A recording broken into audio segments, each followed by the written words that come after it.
Bonjour à toutes, bonjour à tous et bienvenue sur le podcast Le Goûter, le podcast qui parle à compte de personnes créatives qui donnent vie à leurs idées. Cet épisode est la deuxième partie du podcast avec Marie Battini. La première partie est sortie le 16 février. Si vous ne l'avez pas écouté, je vous conseille d'aller l'écouter. Si c'est déjà le cas, je vous invite à prendre place et à écouter la suite. Bonne écoute. Miam miam miam. Nous revoilà du coup du goûter. Ça s'est bien passé, ça très va bien. Et du coup, c'est le moment de parler de la carte blanche. Qu'est-ce que tu as choisi comme sujet ? En fait, j'ai envie de parler de la place des enfants dans notre monde, la manière dont on les considère et la manière dont on leur parle, dont on les élève. Voilà, pour moi, il y a une vraie problématique, mais ça se retrouve d'ailleurs chez les adultes ensuite. Je pense que l'enfance, c'est quelque chose dont on se souvient tous, que ça nous constitue. Et j'ai l'impression qu'on ne considère pas assez les enfants, qu'on les prend pour... comment dire ? Oui, qu'on les prend juste pour des enfants, dans le sens où ils comprennent pas... ils comprennent pas parce qu'ils sont pas assez grands, ils comprennent pas parce qu'ils ont rien vécu, mais je crois qu'un enfant a énormément à nous apprendre. Je pense qu'un enfant, effectivement, n'a pas forcément les codes de l'adulte, mais ressent beaucoup plus de choses que nous. Et j'ai l'impression qu'on abîme beaucoup les enfants à... Alors, soit vouloir les faire grandir trop vite, soit les infantiliser, enfin les annuler. Je trouve que en tant qu'adulte, on ne s'est pas assez posé la question sur comment entendre nos enfants, comment les écouter, comment les accompagner, comment les aider à grandir et comment les respecter dans ce qu'ils sont foncièrement, parce que je crois, c'est toujours j'ai l'impression que dès qu'on est petit, nos personnalités sont déjà assez existantes.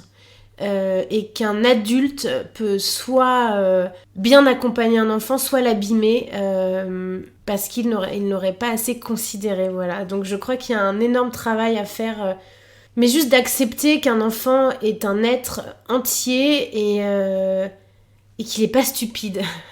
Voilà, alors je sais pas trop comment parler de ça, mais... Non, on a parlé un peu tout à l'heure en off, Ouais. tu as parlé du monsieur, comment il s'appelle ? Claude Ponty. Claude Ponty, oui. Ouais.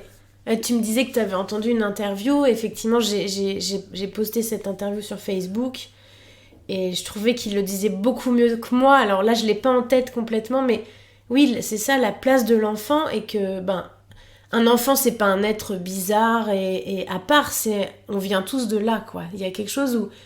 Donc pourquoi j'ai l'impression... Enfin, moi, je me souviens... on peut ressentir la honte, l'amour... on peut ressentir beaucoup de choses, quoi. Dès tout petit, on ressent beaucoup de choses, mais l'adulte a souvent du mal à entendre ça, quoi. Ouais. La part d'enfance, et en plus, quand on est artiste, j'ai l'impression qu'il faut être très fort connecté à son enfant intérieur, ce qui veut pas dire être irresponsable, mais ce qui veut dire être proche de soi, quoi. Ouais. Et je crois que c'est Picasso, et peut-être Basquiat aussi, qui cherchaient à retrouver le trait de l'enfant. Et c'est vrai, quand tu vois un dessin d'enfant, il se passe quelque chose. Peut-être que du coup, je sais pas s'il y a deux modèles d'enfants ou d'enfants en tout cas, mais il y a quand même l'enfance libérée, où justement l'adulte, le parent ne met pas son empreinte sur l'enfant, et il laisse faire des découvertes et expérimenter et échouer aussi, c'est important d'échouer. Et de l'autre côté, t'as le côté très, alors c'est très caricatural, mais souvent on a les Mama Tiger, tu vois, un peu l'idée de tu es là, je te veux là dans tant d'années parce que soit raison sociale, soit prestige, soit peu importe la raison. Et du coup, c'est des parents qui se projettent sur des tâches inachevées de eux-mêmes. Très bizarre ce que je dis, mais... Non, mais je comprends, oui, ils projettent sur leurs enfants ce qu'ils n'ont pas pu accomplir. C'est ça. Ou qui veulent qu'ils deviennent telle chose.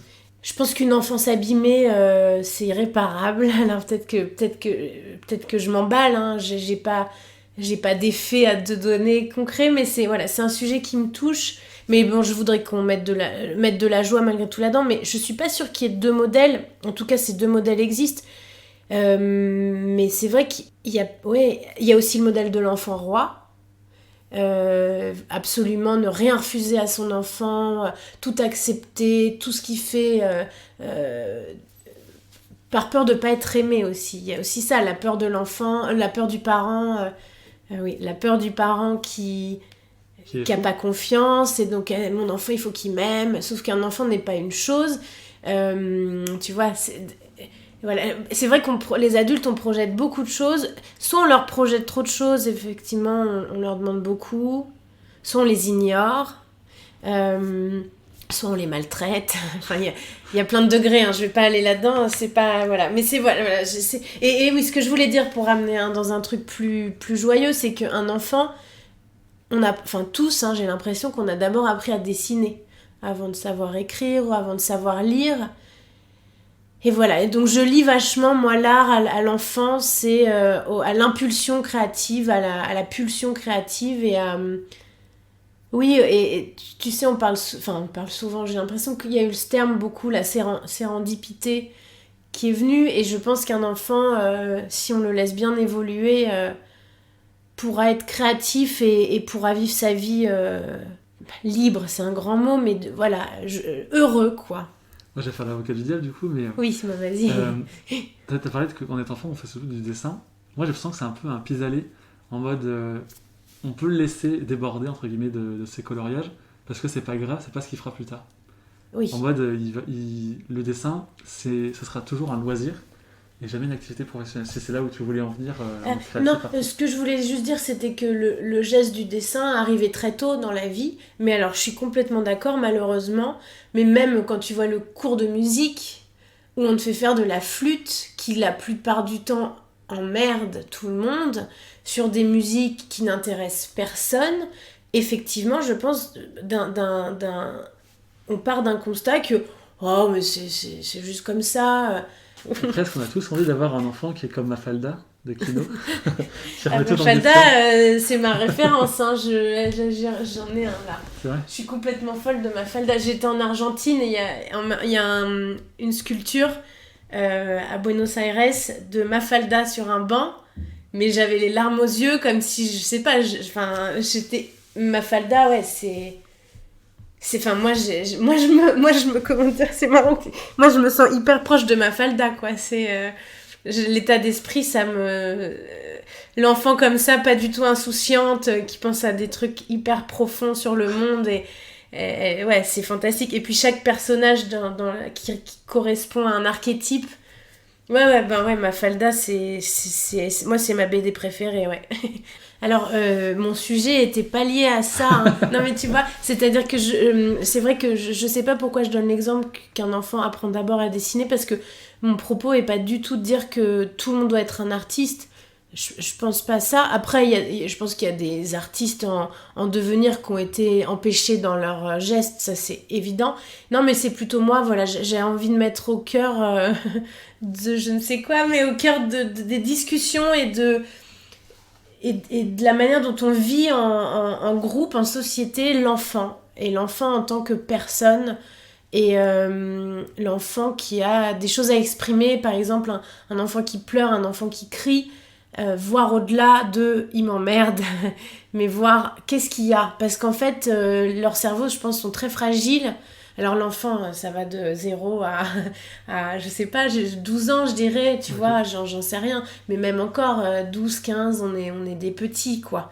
Et voilà, protéger ça, voilà, protéger les petits êtres qu'on met au monde. Et voilà, c'était ça mon sujet, carte blanche, parce que voilà, c'est important pour moi qu'on soit à leur écoute. Voilà. Miam, miam, miam. Et du coup, sans transition,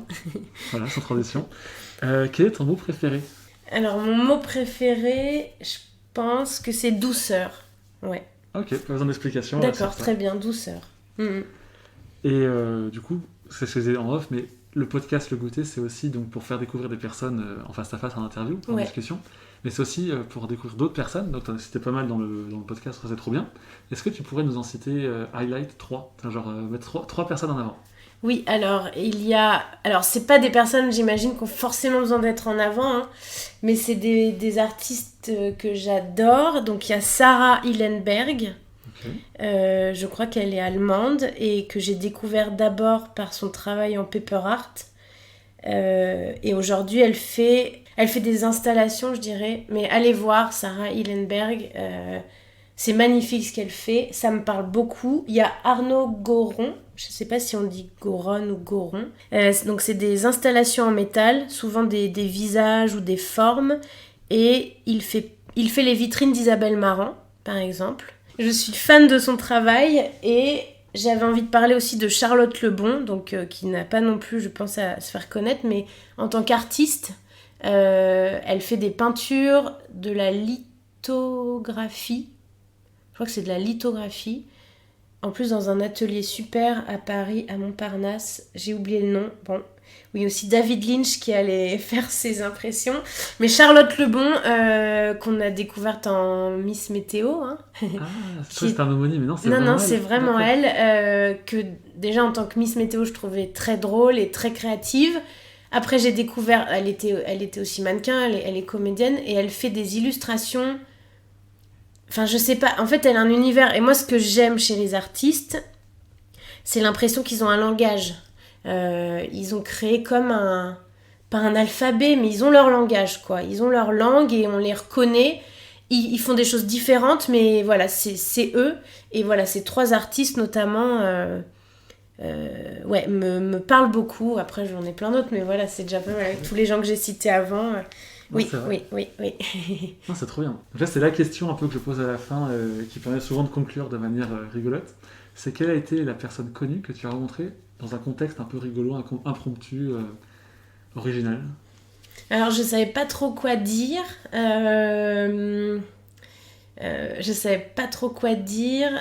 J'ai rencontré plusieurs personnes connues. Mais je pense que la plus marquante, c'est ça. Je trouvais que c'était la plus sympa. En fait, quand je suis partie voyager à Cuba, donc il y a... c'était avant 2000, même avant 98, enfin voilà, donc il y a un moment. Et en fait, il y avait toute la période Buena Vista Social Club. Et dans les toilettes d'un restaurant, j'ai croisé Omara Portuando, donc la chanteuse phare de ce collectif. Et ça m'a fait l'effet, enfin, je sais pas, ça m'a hallucinée, j'étais hyper heureuse de la voir, et donc je parle très très mal espagnol. Mais voilà, je lui ai dit que j'étais trop contente de la voir, et puis elle avait l'air très sympa, mais je suis pas sûre d'avoir tout compris ce qu'elle m'a dit. Mais voilà, je pense que c'est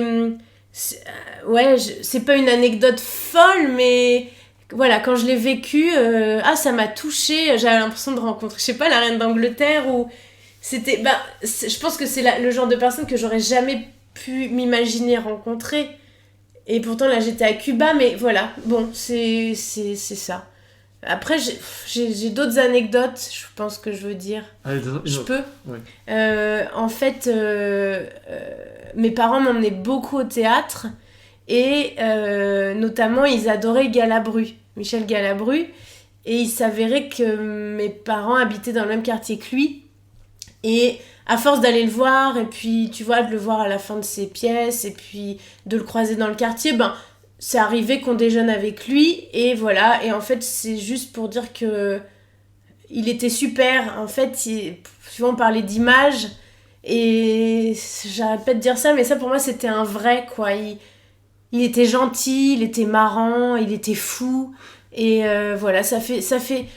Et je trouve qu'il faudrait plus de Michel Galabru sur Terre, ou voilà, de personnalités comme ça. Entière ? Ouais, entière. Ouais, c'est ça, t'as raison, c'est le mot. Ouais. Parce que vrai, ça veut rien dire, mais entière, c'est important. Moi, j'aimerais bien être plus entière, et j'aimerais bien rencontrer de plus en plus de gens comme ça. Et voilà, c'est... Ça me touche, voilà, ça me touche beaucoup. Et puis Mafalda aussi. Ma rencontre avec Mafalda, très émue. Tu l'as rencontré, Kino ? Non. Du coup, c'est compliqué. Bah oui, maintenant c'est difficile, mais non, je l'ai jamais rencontré. Non. Mais ouais, le banc de Mafalda, voilà. Moi, ça m'a vachement touchée parce que, ouais, ça me parle bien. Mais je pense que les personnes qui ont du talent... n'ont pas besoin de le prouver, voilà. Ok, du coup, vu que c'est quand même un milieu quand même à part des autres podcasts que j'ai fait par rapport à l'illustration, les graphismes, directeur artistique ou directrice artistique, j'aimerais bien qu'on mette en avant d'autres formes de paper artist ou autres. Et là, je vais être je vais te griller la priorité. Je vais juste recommander un show sur Netflix. Ça s'appelle Envers et contre tous. C'est des souffleurs de verre. C'est magnifique. Ce qu'ils font, c'est ouf. Et ils expliquent pas en détail comment ils le font, mais tu les vois procéder avec des plans de coupe, de caméra et tout. Et c'est fascinant de les voir travailler avec de la lait en fusion, non, du verre en fusion à 1100 degrés. Et tu te dis, waouh! Voilà. Du coup, Le réaliste. Alors, moi, j'aimerais parler de Zimenzu. C'est un duo français et je les avais découverts, je crois, pour un travail qu'ils avaient fait pour Frexinet sur Barcelone. Et en fait, ils sont très reconnaissables. Ils ont un peu toujours la même gamme de couleurs. Ils utilisent pas mal de détails. Enfin, voilà, allez les voir, vous comprendrez mieux. C'est pas en violet? Beaucoup, je crois. Ça me dit quelque chose, avec des trucs en hauteur. Des fusées, oui. des animaux un peu étranges. Et Zimenzu, voilà, je pense que c'est un des premiers prepper artistes que j'ai découvert. Alors, il y a évidemment Aline HD, qui est aussi française, qui a une gamme de couleurs très reconnaissable. Elle a beaucoup travaillé pour Hermès, de mémoire. Et elle fait des installations magnifiques. Je crois même qu'elle est en train de travailler sur d'autres matériaux avec un artiste avec qui elle collabore. Et j'ai envie de parler de Mekri Studio, qui, eux, sont à Londres, je crois, et qui font des installations assez dingues, notamment des gros ballons, des grosses montgolfières. Voilà, c'est assez... Bon, après, il y en a plein d'autres. Hein. Il y a, je pense à Camille Ortoli, qui fait beaucoup d'immeubles blancs, ouais, c'est ça. Et voilà, donc c'est assez inspirant. Bon, il y en a pas mal comme ça, ouais. Ça fait déjà un... C'est vrai. Et celle dont je parlais plus haut, Sarah Hillenberg, qui... Bah oui, je l'ai dit tout à l'heure, je crois. Peut-être je me répète. Bon, que j'ai découvert d'abord par son travail de paper artist, ouais. Et j'adore l'évolution qu'elle a prise. C'est vrai. De toute façon, si vous êtes sur Instagram, vous cliquez sur les hashtags paper artist et vous trouverez plein de gens hyper talentueux. Exactement, ouais. Du coup, pour clôturer l'interview, je vais te demander si tu as un petit podcast à nous recommander. Moi, il y a un podcast que j'aime énormément, c'est À bientôt de te revoir, de la comédienne et auteure Sophie-Marie Larouille. J'aime beaucoup parce que j'aime le ton et la manière dont elle discute avec ses invités, ouais. Ça me fait assez rire et je vous conseille celui avec Jonathan Cohen, qu'on ne présente plus, je crois. Et voilà, très très bon et ouais, je sais pas, cette fille a l'air très sympa et j'adore son podcast. Voilà.